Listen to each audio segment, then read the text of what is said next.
जय गजानन श्री गणेश। स्वागत है आप सभी का गणेश तत्वज्ञान यूट्यूब चैनल में। आज हम गणेश तत्वज्ञान को समझने का सही मार्ग क्या है, इस विषय पर चर्चा करने वाले हैं। विगत दिनों हमने गणेश तत्वज्ञान इस यूट्यूब चैनल के माध्यम से श्री गणेश के महत्व और उनकी प्रासंगिकता पर गणेश पुराण के माध्यम से चर्चा किया। विगत दिनों हम सभी ने गणेश उत्सव के पर्व को भी मनाया। श्री गणेश की प्रतिमा, उनकी मूर्तियों को आदर के साथ अपने घरों में स्थापित कर उनकी पूजन हमने किया। किंतु केवल पूजन कर लेने मात्र से श्री गणेश के पूर्ण तत्व को हम नहीं समझ सकते। श्री गणेश क्या हैं, उनके स्वरूप का रहस्य क्या है, श्री गणेश की एक प्रारंभिक ज्ञान को समझने का मार्ग क्या है, वो भी इस काल में, इस समय में। और गणपति की भक्ति, उनकी पूजा, उनके स्वरूप को समझने का क्या मार्ग है। भगवान श्री गणेश का जो स्वरूप है, उसे जब हम देखते हैं तो एक कुतूहल, एक जिज्ञासा उत्पन्न होती है कि इनका स्वरूप इतना अलग क्यों है, और यह जो शंका है, इसका निराकरण करने का मार्ग क्या है। कौन हमें इस रहस्य के बारे में बता सकता है। इन सभी विषयों पर हम आज चर्चा करने वाले हैं। सनातन धर्म एक बहुत बड़ा वृक्ष है जिसकी कई शाखाएं हैं। सनातन धर्म एवं भारतीय धर्मों को हम पाश्चात्य एवं मसीही मान्यताओं, अब्राहमिक थॉट के दृष्टिकोण से नहीं समझ सकते। सनातन धर्म विविधता पर एवं सतत परिवर्तन पर विश्वास रखता है। यहाँ कोई एक मान्यता या परंपरा नहीं है। यहाँ ईश्वर, परब्रह्म, परमात्मा के प्रत्येक स्वरूप को स्वीकार किया गया है। सनातन धर्म वह परंपरा है जो मनुष्य से लेकर जीव जंतु, यहाँ तक कि मलमूत्र में व्याप्त जीवाणुओं एवं कीटाणुओं तक में ईश्वर की प्रतीति है। ईश्वर ही उसमें व्याप्त है, ऐसा विश्वास करता है। अनेक संप्रदाय एवं अनेक आचार्यों ने अपने अपने अनुभवों एवं अपने अपने ज्ञान के अनुसार उस परब्रह्म का निरूपण किया है। कोई संत अद्वैत मत का पक्षधर है तो कोई द्वैत मत का, तो कोई विशिष्टाद्वैत मत का पक्षधर है। कोई जीव में शिव मानता है तो कोई शिव में जीव को मानता है। सनातन धर्म में ऐसे कई नियम, ऐसे कोई भी नियम नहीं है जो बंधन कारक हों। सनातन धर्म के ऐसे कोई भी नियम नहीं है या कोई भी बंधन नहीं है कि जैसे मैं मानता हूँ वैसा ही आप सभी माने, या आपकी जो मान्यताएं हैं उन पर विश्वास करने के लिए मैं बाध्य नहीं। यही सनातन संस्कृति की विशेषता है। उपासना, हम सभी उस परम ब्रह्म ईश्वर की ही उपासना करते हैं, चाहे हम उसे सगुण साकार रूप में माने या निर्गुण निराकार रूप में माने। भगवान शिव, श्री कृष्ण, राम, देवी, गणेश, अग्नि, वायु, इंद्र, किसी भी रूप में माने, उपासना तो उस परम शक्ति की ही है। इस पर हम सभी सनातन धर्मियों का विश्वास है। इसमें कोई भी मतभेद नहीं है। मेरा मानना यही है कि हमें अपने अपने परंपरा, मत एवं संप्रदाय के अनुसार ही ईश्वर की उपासना करनी चाहिए। यदि आप का विश्वास किसी विशेष संप्रदाय में नहीं है तो आप स्वतंत्र रूप से अपने विश्वास की एवं अपनी मान्यताओं की अनुसार उपासना कर सकते हैं। आप कर्म करने पर विश्वास करते हैं तो कर्म मार्ग का चयन करें। यदि आप योग, हठ योग पर विश्वास करते हैं तो आप योग मार्ग का पालन करें। यदि आप भक्ति पर विश्वास करते हैं तो भक्ति करें, और यदि आप आत्मा पर विश्वास करते हैं तो आत्मा पर ही विश्वास करें। इसके लिए आप स्वतंत्र हैं। यही भारतीय परंपरा और सनातन धर्म की सुंदरता है। मैं एक साधक एवं भगवत मार्ग का यात्री होने के नाते अपने क्षमता के अनुसार सनातन धर्म का भगवान श्री गणेश की कथा के माध्यम से प्रचार कर रहा हूँ। अब इस पर चर्चा करते हैं कि श्री गणेश ही क्यों। क्योंकि मेरे लिए भगवान श्री गणेश, चाहे उनका सगुण स्वरूप हो या उनका निर्गुण निराकार स्वरूप हो, मेरे लिए श्री गणेश ही आदि और अंत हैं। इसी प्रकार किसी के लिए श्री राम, भगवान श्री कृष्ण, भगवान शिव, माता आदि शक्ति भी हो सकती हैं। इसमें किसी भी प्रकार का मतभेद नहीं है। और यही सारे तत्व, यह सारे स्वरूप ब्रह्म ईश्वर के ही हैं। हम सभी अपने अपने गुणों के अनुसार भगवान के विभिन्न रूपों को अपने इष्ट देव के रूप में स्वीकार कर उनकी उपासना करते हैं। भगवान श्री कृष्ण, श्री राम एवं भगवान शिव के विषय में किसी न किसी रूप से उनके बारे में हम सुनते आते हैं। कई संप्रदाय, कई परंपराएं एवं कई आचार्य इन तत्वों, इन स्वरूपों के बारे में विशेषता से, बहुलता से चर्चा किया करते हैं, किंतु भगवान श्री गणेश के बारे में केवल एक ही कथा हमने सुन रखी है, और वो भी विवादास्पद।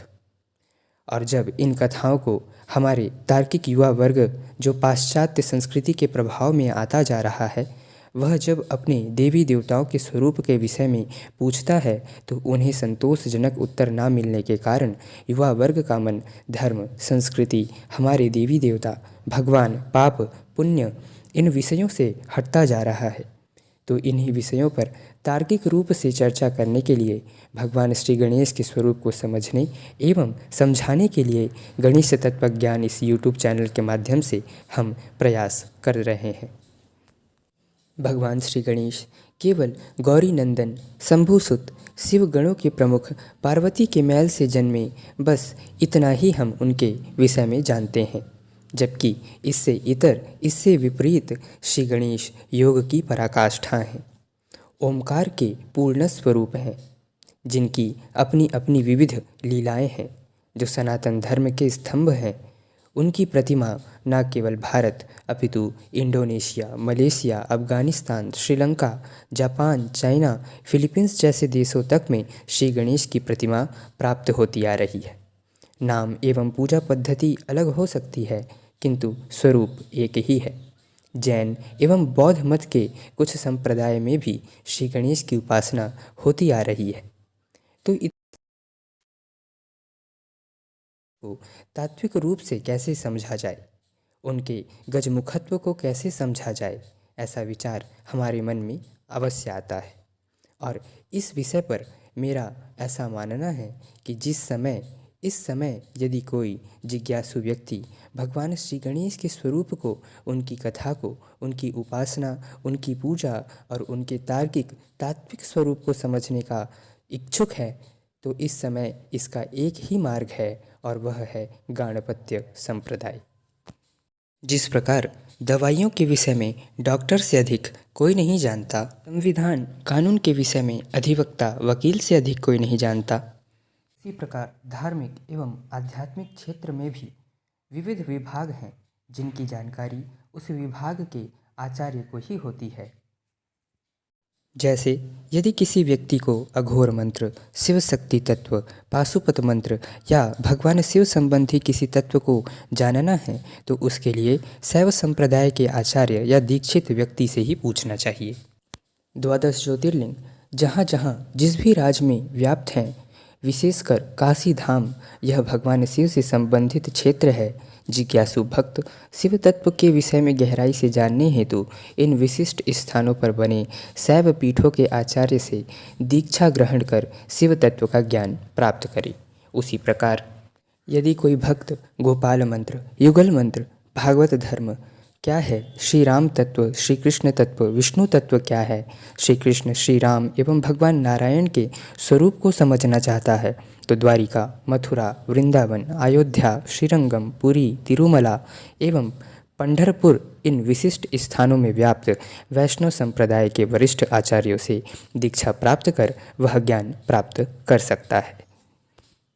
उसी प्रकार जब किसी विरले जिज्ञासु भक्त जो 100 में से एक हैं, उनका मन अगर भगवान श्री गणेश के स्वरूप, उनके गजमुखत्व, श्री गणेश का मुख गज का क्यों है, उनका रहस्य क्या है, गज का मुख ही क्यों, किसी और पशु या पक्षी का मुख क्यों नहीं, श्री गणेश के और कितने स्वरूप हैं, उनके कितने अवतार हैं, इन विषयों के बारे में यदि आप जानना चाहते हैं, तो उसके लिए भूस्वानंद मयूरेश्वर धाम, जो महाराष्ट्र प्रदेश के पुणे में बारामती जिले में व्याप्त है, जिसे अष्टविनायक क्षेत्र के नाम से भी जाना जाता है, वहाँ व्याप्त योगींद्र मठ परंपरा गाणपत्य संप्रदाय के आचार्यों से संपर्क कर गणेश तत्व के विषय में आप अपनी जिज्ञासाओं को शांत कर सकते हैं। आपकी भक्ति, आपकी प्रियता भगवान के जिस भी स्वरूप में हो, आप उनके बारे में जानने के लिए उनके संबंधित संप्रदाय के वरिष्ठ जनों से ही पूछें, क्योंकि जिस प्रकार एक डॉक्टर, इंजीनियर, लॉयर इत्यादि अपने अपने विषयों को पढ़कर कठिन मेहनत कर उस विषय का ज्ञान प्राप्त कर उस विषय के जानकार बन जाते हैं, उसी प्रकार कोई व्यक्ति जब भगवान के अलग अलग स्वरूप, उनके तत्व को अपने इष्ट देव के रूप में स्वीकार कर उसके तत्व को समझने के लिए कठिन तपस्या व परिश्रम करता है, तो वह उस तत्व का जानकार हो जाता है और वह आचार्य बन जाता है। इसीलिए हमें अपने इष्ट देव के स्वरूप को और कथा के बारे में आचार्य से ही पूछना चाहिए। आजकल टीवी सीरियल और सोशल मीडिया पर पौराणिक कथाओं को तोड़ मरोड़ कर मनोरंजन की दृष्टि से प्रस्तुत किया जाता है और उसे देखकर एक आम व्यक्ति जिसे धर्म और धार्मिक ग्रंथों का ज्ञान नहीं है, वह उसे सच मान लेता है और कई प्रकार की शंकाओं से ग्रसित हो जाता है। इसलिए मेरा आप सभी से विनम्र अनुरोध है कि आप सभी कृपया थोड़ा समय निकालकर, थोड़ा कष्ट कर कभी अपने धार्मिक ग्रंथों को पढ़ भी लिया करें और जब कोई शंका हो तो उसके तत्व, भगवान के उस विशेष स्वरूप जिनसे संबंधित आपके प्रश्न हों, जिसका निराकरण उन भगवान के संप्रदाय के आचार्य से ही अपने प्रश्नों का समाधान करें, ना कि इधर उधर गूगल सर्च कर किसी भी प्रकार की शंकाओं से ग्रसित हों। जिस प्रकार सांसारिक ज्ञान को प्राप्त करने के लिए एक स्कूल, शिक्षण संस्था एवं शिक्षकों की आवश्यकता पड़ती है, तो जो सनातन तत्व है, जो सभी ज्ञान का अधिष्ठान परब्रह्म ईश्वर है, उसके स्वरूप को जानने के लिए, उसके विषय में जानने के लिए आचार्य एवं गुरु की अत्यधिक आवश्यकता है। तो इस प्रकार आज हमने यह चर्चा किया कि किस प्रकार हम भगवान श्री गणेश के तात्विक एवं तार्किक स्वरूप को समझ सकते हैं, हम किस प्रकार उनके स्वरूप के रहस्य को ज्ञात कर सकते हैं और इन विषयों को जानने का एक मार्ग उपाय क्या है, इन विषयों पर हमने आज चर्चा किया।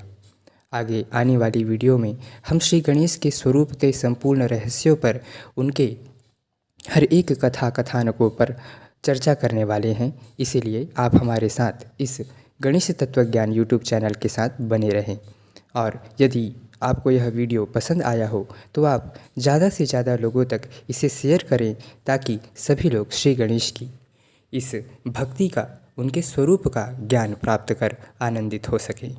आने वाली वीडियो में हम श्री गणेश के स्वरूप पर पुनः से चर्चा करेंगे। तब तक के लिए जय गजानन, श्री गणेश।